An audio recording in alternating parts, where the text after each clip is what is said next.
朋友是跟一个美国的非洲人在一起，然后我们都对于他们的shoe size 非常好奇，因为我们都知道非洲人的shoe size 比较大。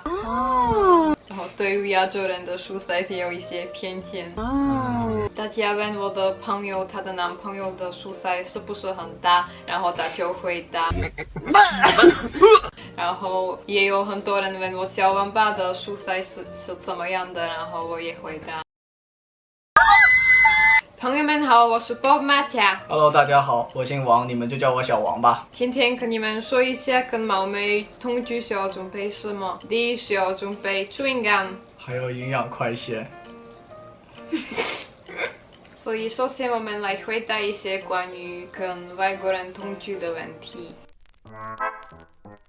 第一个问题吧，我们两个是谁做饭的？是我做的，都是。2020年你应该做了饭大概一起5次，包括你做方便面。平时都是我在公司的食堂吃，然后妈她自己在家里自己做的。就是如果我们两个人都决定在家里吃饭的话，肯定都是我做，我做饭还挺不错。然后第二个问题，我们谁洗衣服？都是我来洗的。如果把衣服放进洗衣机，然后再拿出来，那 OK， 那都是你洗的。对呀，就是这样。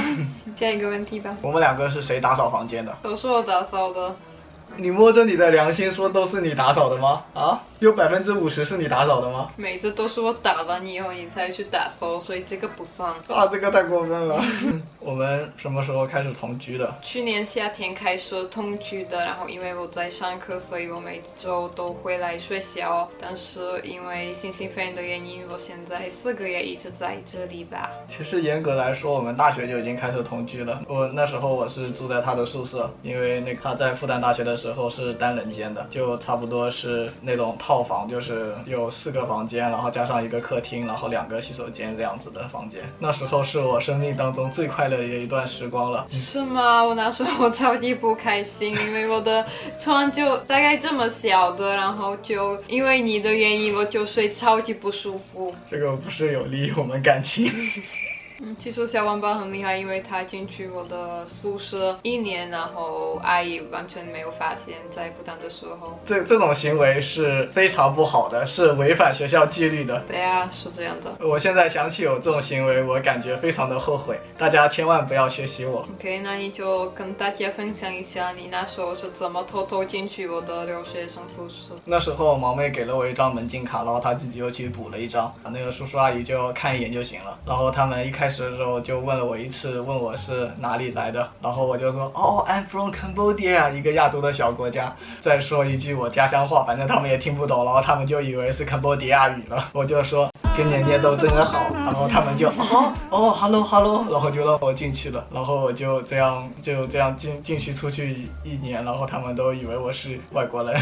其实那时候我们生活真的很开心。小王八一般是白天去打工，然后我在学校学习，然后我们一般每个晚上都会去酒吧玩，还有学校的食堂超级好吃，复旦的食堂选择真的很多。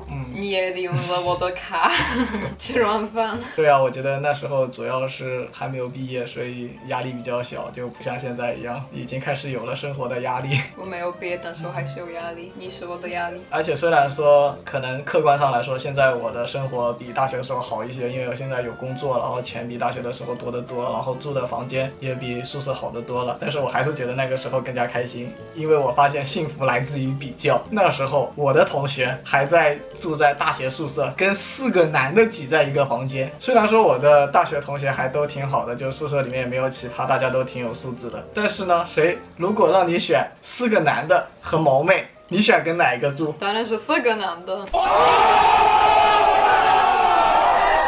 刚刚跟小王八在一起非常巧，就那时候我的一个非常好的朋友是跟一个美国的非洲人在一起，然后我们都对于他们的shoe size 非常好奇，因为我们都知道非洲人的shoe size 比较大。然后对于亚洲人的shoe size也有一些偏见。大家问我的朋友，她的男朋友的shoe size 是不是很大，然后他就回答 more than you think。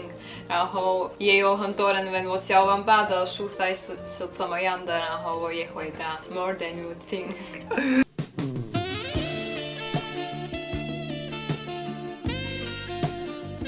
冒昧是不是有味道？我觉得还好，没有很大的味道，就没有那种非常过分的味道。但是可能跟一般的中国女生比的话，可能要更加有味道一点。